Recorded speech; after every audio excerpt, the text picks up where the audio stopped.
If you're looking to understand this thing called value and how it can help you make more money, you've come to the right place.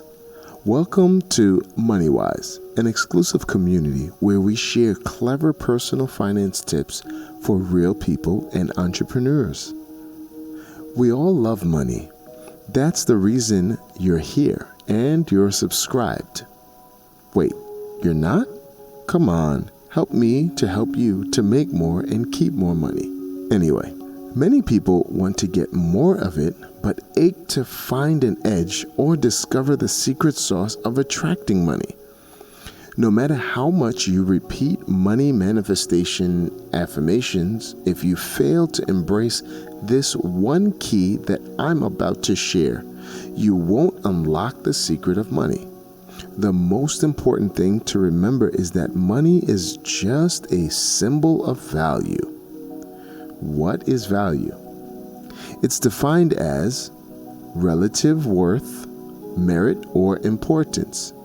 Monetary or material worth, as in commerce or trade.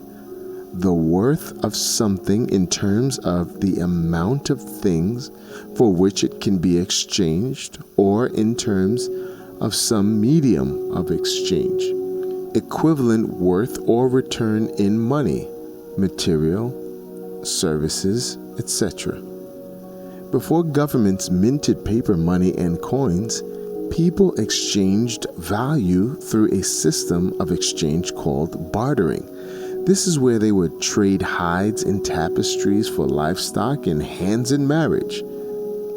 It was up to the two parties to know the real value of the items the other wanted to give them in the barter. Could you imagine having to trade your way through life? There was actually a guy who bartered his way to a house from a paperclip. Canadian blogger Kyle McDonald, who traded his way from a single red paperclip to a house in a series of 14 online trades over the course of a year.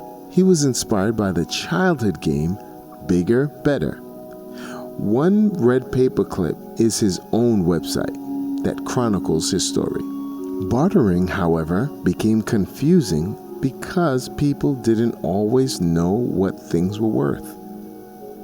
This was especially true of various items used for currency. You had to have the knowledge of the value of the items themselves, plus the weights or the quantity of these commodities. Also throwing into the mix that measurements weren't always the same, nor did traders always speak the same language. I'm sure you could see how confusing things had become. So, standard denominations of money made it easier to organize and reach specific monetary values.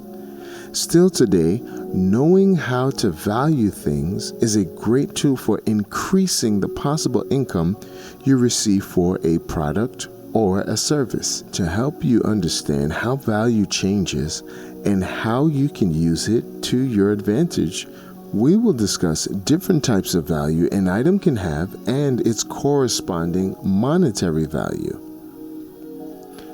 Actual value. This is usually the lowest and most literal level of value. It consists of the complete worth of the combined parts of a thing based on the fair market value of each part. Then you have perceived value. This is the next step up in the area of value.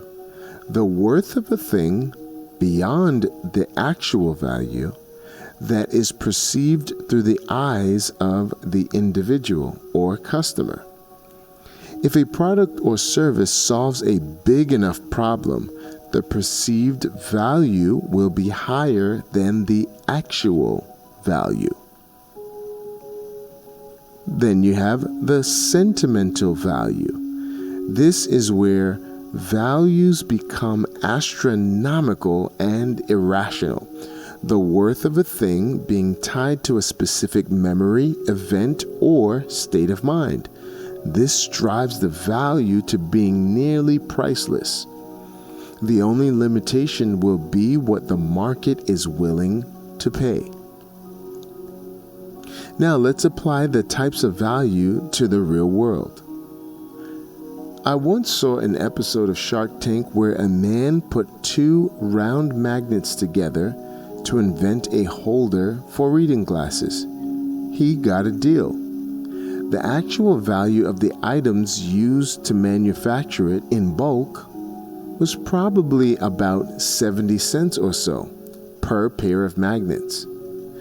But he was able to sell them for a higher price. Let's just say about $5.99 a pair, because the packaging advertised the fact that it solved a problem and stressed the pain point of losing your reading glasses. The perceived value of the packaged and advertised item as a solution to the problem had much more value than the actual cost to manufacture it. How about the pair of magnets used as the prototype to get the deal on the show? Do you think he would let that pair go for the fair market price of $5.99? Absolutely not, because that prototype basically changed his life. It has high sentimental value, making it almost impossible to put a price on it. If you want to increase income and profits, you must learn how to upgrade the value of things. Well, how do I do that? Great question. There are a few ways to modify the value of a thing without having to make it better. Did you get that? You could loosely call these sales tactics. However, using these tips will have you commanding higher prices without even breaking a sweat. A story. Life is a vast collection of stories. Nothing grabs our attention like a good story. Once you have a thing with a great story that wows a crowd every time it's mentioned, you've got a real conversational piece.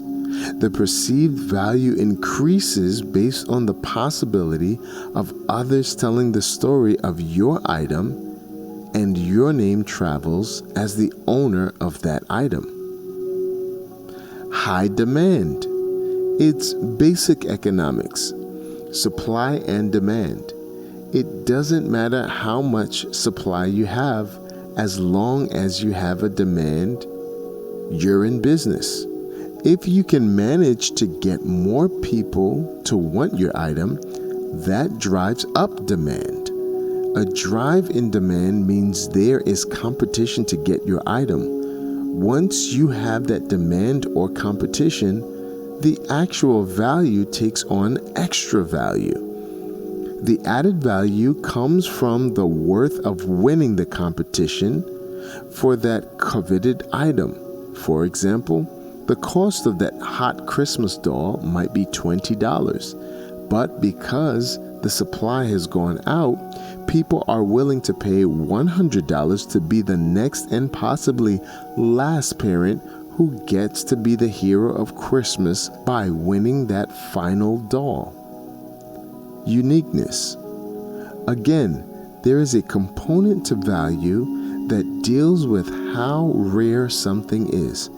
If you can get it everywhere, it isn't that valuable.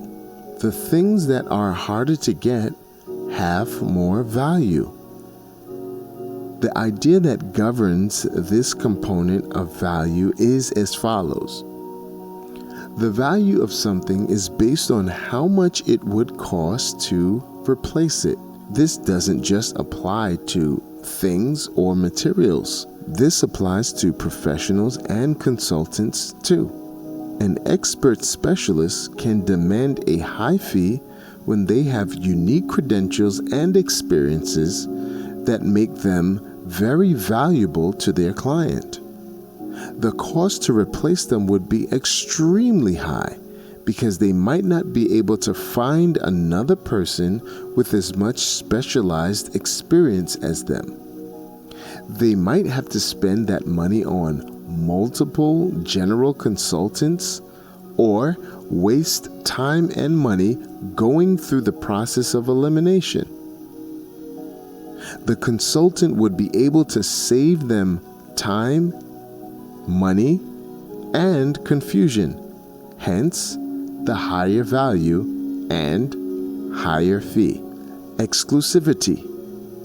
Every luxury vehicle brand knows that they can demand higher prices even though the masses cannot afford their cars. They're not concerned with the fact that they might not be able to sell a higher number of vehicles compared to other affordable brands because they choose to focus on quality over quantity. The exceptional quality attracts a small group of people who could afford their $100,000 vehicles. Naturally, people who cannot afford these cars then count it as a badge of honor to finally be able to afford the high-end automobile. Did you hear that? They count it a privilege to pay a higher cost of entry into an exclusive club. If we were to go back to our economics concept of supply and demand, this would be considered choking the supply or placing an intentional obstacle to entry. In this case, it's the high price to drive up demand. Remember, it doesn't matter how low or high the supply is, as long as the demand is greater than the supply, you're still in business. As we discussed, the monetary exchange will follow once you have built up the value of a thing. Once again, this is because money is just a symbol of value. Once you build up the value of a thing, you will get the value for value exchange. You will give ownership of the valuable thing over to the person who trades value with you in the form of money. Thank you for joining us for this MoneyWise topic. Remember to like and subscribe to receive the newest clever clips the moment they are minted.